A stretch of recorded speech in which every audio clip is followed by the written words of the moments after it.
আসসালামু আলাইকুম রহমতুল্লাহি ওয়া আশা করি সবাই ভালো আছেন।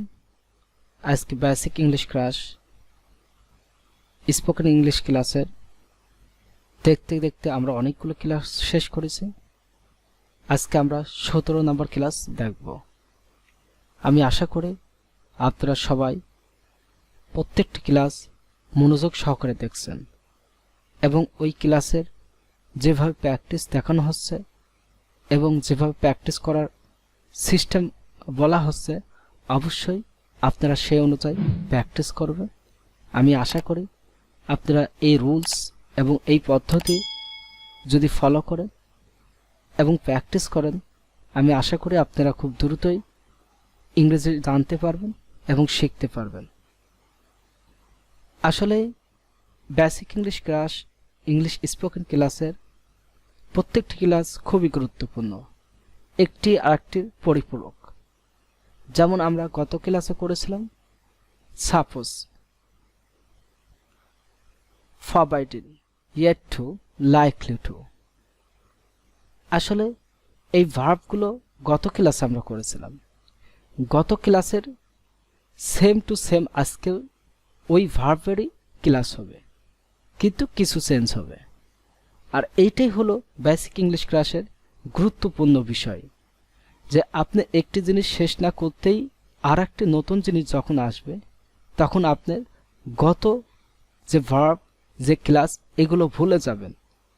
আর তার কারণেই আমি পর্যায়ক্রমে এমন কিছু আনার চেষ্টা করছি এবং রাখছি, যদি ওই সেম ভার্বে আপনি বারবার ব্যবহার করেন এবং বারবার প্র্যাকটিস করেন, তাহলে ওই ভার্বটা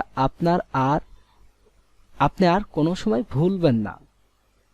সো আমি আশা করি আপনারা পর্যায়ক্রমে ক্লাসগুলো খুব সুন্দরভাবে প্র্যাকটিস করুন।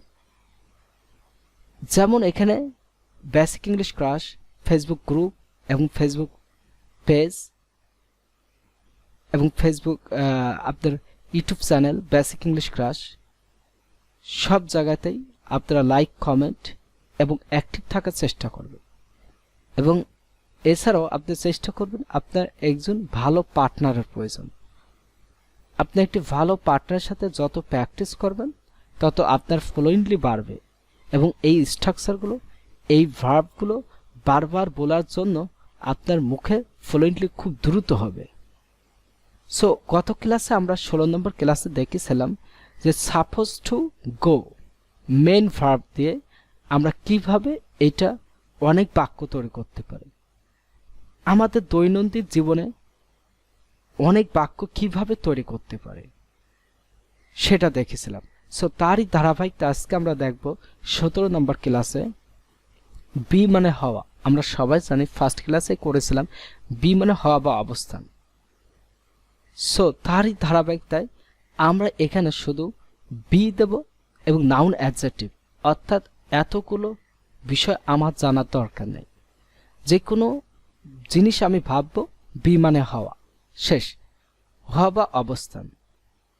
সো যখনই বি ইউজ হবে তখনই আমি কি হই সেটাই কিন্তু মুখ্য বিষয়। সো আমি আশা করি আপনারা বুঝতে পারছেন। সো আজকে আমরা সাপোজ মানে মনে আছে, ফরবাইডেন মানে নিষেধ, ইয়েট টু মানে দেরি আছে, লাইকলি টু মানে সম্ভাবনা। এই 4টা ভার্ব কিন্তু গত ক্লাসে প্র্যাকটিস করেছে।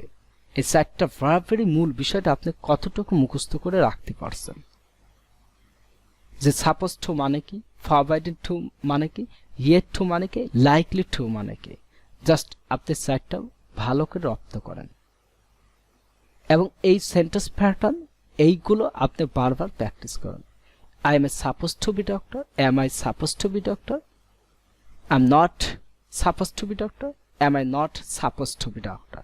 এইভাবে যদি আপনি ভার্বগুলো, সাবজেক্ট, নাউন সবগুলো চেঞ্জ করে বারবার প্র্যাকটিস করেন এবং অনেক উদাহরণ দেখেন, আমি আশা করি আপনার আর এই প্রবলেমটা থাকবে না। সো আজকের ক্লাস যেটা আমরা দেখব, যে এই সাপোজ টু দিয়ে আমরা বি প্লাস নাউন অ্যাডজেক্টিভ হওয়া অবস্থানকে আমরা দেখব। সো এখানে প্রেজেন্ট, পাস্ট, ফিউচার 3টা কাল আছে, একটা বর্তমান, অতীত, ভবিষ্যৎ। অবশ্যই আপনারা ফার্স্ট টাইম প্রেজেন্ট বর্তমান নিয়ে সব কিছু চিন্তা করবেন এবং যখন আপনার বর্তমান প্রেজেন্টটা খুব ভালোভাবে বুঝতে পারছেন তখন আপনি নেক্সট স্টেপে আপনি পাস্ট ফিউচার করবেন। সো আমি আশা করি এইভাবে যদি আপনারা ক্লাসগুলো করেন এবং প্র্যাকটিস করেন খুব দ্রুত আপনারা ইংরেজি শিখতে পারবেন এবং বেসিক যাদের খুবই সমস্যা আমি আশা করব এই ক্লাসগুলো তাদের বেসিকে খুব দ্রুত কাজ করবে এবং খুব দ্রুত বেসিকটা তারা জানতে পারবেন। সো ফার্স্ট যেটা I am suppose to be doctor, আমার ডক্টর হওয়ার কথা আছে, তাহলে I am suppose to be doctor.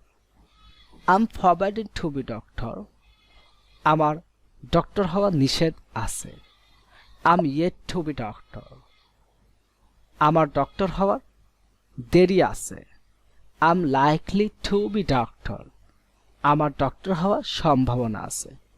এইটা হলো 4টা প্যাটার্ন, বাট এইটা সৌন্দর্য করে আপনাদের জন্য এটা লেখা হয়েছে এবং এক জায়গায় করা হয়েছে। এখানে 4টা বাক্য 4টা জায়গাতে স্ট্রাকচার রুলস বানানোর কোনো দরকার নেই। আমি আশা করি আপনারা পর্যায়ক্রম এভাবে প্র্যাকটিস করেন। I am suppose to be doctor, I am suppose to be engineer, I am suppose to be student, I am suppose to be otherwise they are supposed to be doctors, they are supposed to be players, they are supposed to be farmers। এইভাবে করে পর্যায়ক্রমিক practice করুন। যখন এই সাইডটা আপনি বুঝতে পারছেন এবং আপনার ফ্লুয়েন্টলি থাকছে তখন আপনি এগুলো সাবজেক্টে চেঞ্জ করেন। We are forbidden to be engineers, we are forbidden to be teachers, we are forbidden to be lawyers। এইভাবে করে প্র্যাকটিস করতে থাকে। এবং next I was suppose to be doctor, আমার ডক্টর হওয়ার কথা ছিল। ওয়াজ পাস্ট ছিল। এখানে আপনি একটু যেন বোঝার চেষ্টা করেন যে আমার ডক্টর হওয়ার কথা আছে, কেন হওয়া বা অবস্থানকে আমাকে বিভার্ব বোঝায়। সো এই বিভার্বটাই কিন্তু আমি ডক্টর ছিলাম, আই ওয়াজ ডক্টর, আমি ডক্টর হই, আম ডক্টর, আমি ডক্টর হই, আম ডক্টর, আমার ডক্টর হওয়ার কথা আছে। তাহলে শুধু হওয়ার কথা আছে জাস্ট এতটুকু, কিন্তু আমি ডক্টর, আমি ডক্টর। সো আমার হওয়ার কথা আছে। যখন হওয়ার কথা বলছে তখন টু বি আসছে, কথা আছে। সাপোজ মানে ধরো কথা আছে। ফরবাইড মানে নিষেধ, ফরবাইডেন নিষেধ আছে। সো এখানে যদি এক্স্যাক্টলি আসলে আপনারা বোঝার চেষ্টা করেন তাহলে খুব সহজে কিন্তু বুঝতে পারবেন যে এখানে আমি ডক্টর, আমরা জানি আমি ডক্টর হই। সো আমি আমার ডক্টর হওয়ার, তাহলে হওয়া যখনই বলছে হওয়া বিভার্ব বি, সেখানে দুইটাই আছে বিভার্ব বি। সো আমার ডক্টর হওয়ার কথা আছে, আমার ডক্টর হওয়া নিষেধ আছে, তাহলে হওয়ার নিষেধ আছে হওয়া। So be to be. So next past I was suppose to be doctor, আমার ডক্টর হওয়ার কথা ছিল। I was forbidden to be doctor, to be doctor হবে আমার ডক্টর হওয়া নিষেধ ছিল। I was yet to be doctor, আমার ডক্টর হওয়ার দেরি ছিল। I was likely to be doctor, আমার ডক্টর হওয়া দেরি সম্ভাবনা ছিল। সো এইভাবে I will be suppose to be doctor, আমার ডক্টর হওয়ার কথা হবে। I will be forbidden to be doctor, আমার ডক্টর হওয়ার নিষেধ হবে। I will be yet to be doctor, আমার ডক্টর হওয়ার দেরি হবে। I will be likely to be doctor, আমার ডক্টর হওয়ার সম্ভাবনা হবে। এইটা হলো আজকের ক্লাসের মূল প্রতিপাদ্য। সো এখানে বাংলাও দেওয়া আছে, যদি আপনাদের কোনো সমস্যা না আপনারা খুব ভালো মতো বুঝতে পারেন। আসলে বাংলা দেওয়ার বিশেষ কারণ হলো আমরা বাঙালি ভাষা মানুষ এবং বাংলাটাই বেশি বুঝি। এই কারণে আমি বলে থাকি বেশিরভাগ যে আপনারা বাংলা উদাহরণ বেশি থেকে বেশি দেখার চেষ্টা করবেন। এই বাংলা উদাহরণ থেকে আপনি যত বেশি ইংরেজি ট্রান্সলেট করবেন তত আপনার শেখাটা সহজ হবে এবং আপনি ওই স্ট্রাকচার রুলস আপনার ওই ভাষাটা বেশি থেকে বেশি রপ্ত করতে পারবেন। সো খুবই গুরুত্বপূর্ণ কথা যে আমার ডক্টর হওয়ার কথা আছে। আপনি এরকম আরো বাক্য দেখেন, আপনার ভুল হবে সমস্যা নেই, আপনার মিস্টেক করেছেন, এম এর জায়গায় ইজ দিচ্ছেন, এম দেন লাইক দিচ্ছেন, যাই করেন না কেন আপনি একটু দেখে চেষ্টা করেন এইভাবে করে আপনি উদাহরণ দেখে দেখে আগে এই 12টা আপনি ভালো করে দেখেন। এই 12টা আপনি ভালো করে দেখেন এবং বেশি থেকে বেশি চেঞ্জ করে প্র্যাকটিস করেন মুখের ফ্লুয়েন্টলি বের।